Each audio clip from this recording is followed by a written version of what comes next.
Awit gamer, ano nga ba ang tunay na rason kung bakit ayaw humingi ng tulong kay Wamos sa kabila ng kabi-kabila ang utang nito?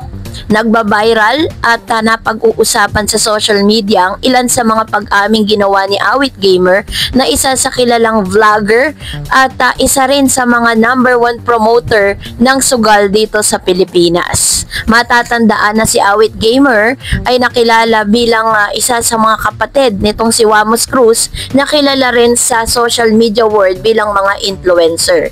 At karamihan sa mga videos na ipinipost nitong si Awit Gamer ay ipiniplex niya ang ilan sa mga properties na nabili niya dahil po sa kanyang pagbablog at the same time sa pagpopromote ng online gambling.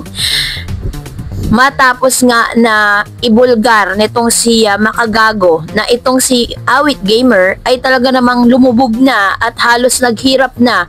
Halos lahat po ng kanyang mga ari-arian, lahat ng kanyang mga sasakyan at ang kanya pong bagong biling bahay ay nabenta niya na dahil sa kabi-kabilang utang dahil sa pagkakalubog niya ng 69 million ang kanya pong naubos sa kanya pong pagsusugal. Inamin niya na ito ang naging #1 rason kung bakit po naubos ang kanyang pera at ang ilan sa mga ari-arian na kanyang napundar sa kanya pong pagiging influencer.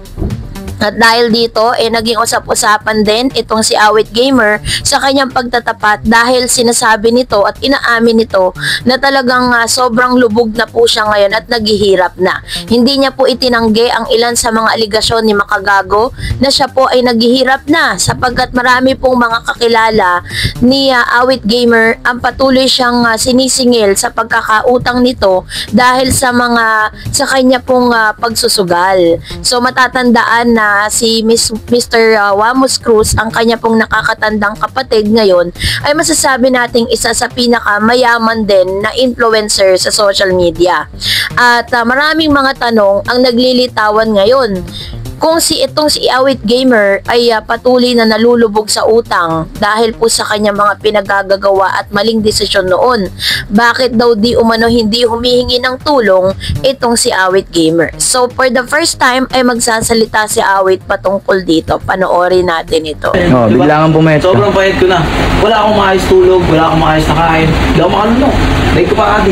May mga nagtatanong at saka may pinagchichismisan ka na bakit hindi ka humihingi daw ng tulong sa kuya mo? Alam mo, ganito yan. Kung hihingi ako ng tulong sa kuya ko, bibigyan ako ng tulong niya. Bakit hindi ako humihingi ng tulong sa kuya ko? Kahit bibigyan ako. Gusto ko magpakatotoo sa tao. Ayoko nang pegiin sila. Yung bahay ko, bakit ako nandito ngayon? Binenta ko yung bahay ko. Yung mga sasakyan mo. Yung mga sasakyan ko, wala na. So ano na lang natitira sa'yo? Wala na akong natitira sa akin. Sasakyan, wala na akong sasakyan.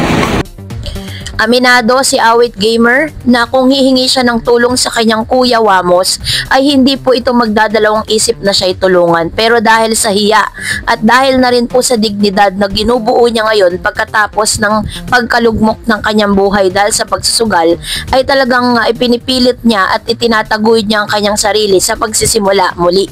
Ito po ay isang malaking aral para sa lahat ng mga influencers at sa lahat ng mga nalululong ngayon sa online gambling. Si Awit Gamer ay isa sa mga halimbawa na talagang hindi magiging maganda ang iyong buhay kapag ikaw ay nalulong sa mga ganitong klase ng sugal. Kaya naman talagang napa-approve na din ang gobyerno po ng Pilipinas sa pabilis sa pag-aksyon ng Meta sa pagte-take down ng ilang mga Facebook page na nagpo-promote ng mga online gambling dito sa Pilipinas.